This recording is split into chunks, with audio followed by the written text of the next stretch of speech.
Assalomu alaykum. Biz zo'r unimizni olib ketib, Bokkadagi o'yinchilarimizni olib ketgan klientimiz bor ekan.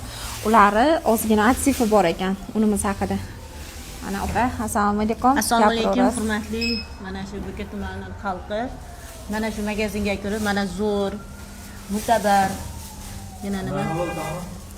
Shu unlardan olib non yopaman. Lekin nonini avvallari nonlarimiz almashtirilib, unlar yaxshi chiqmasdi. Mana shu magazindan un olganimizdan beri juda ham yaxshi chiqadi. Nonlarimiz ishi, podyumlari rosa chiroyli chiqadi. Ozgina agar sariyog' solsangiz, bir haftadan oshiq yeyishingiz ham mumkin. Yana nima? Shu magazinga qolganlarga ham tavsiya qilaman. Nega desangiz, shu magazinga kiringlar. Hozircha bu magazinimiz juda ham talabga javob beruvchi. Nima deyman endi? Magazinchilarimga ham rahmat. Mana shuncha xalqni aldamasdan chiroyli narxda sotayotgani uchun biz xursandmiz. Rahmat sizga opa.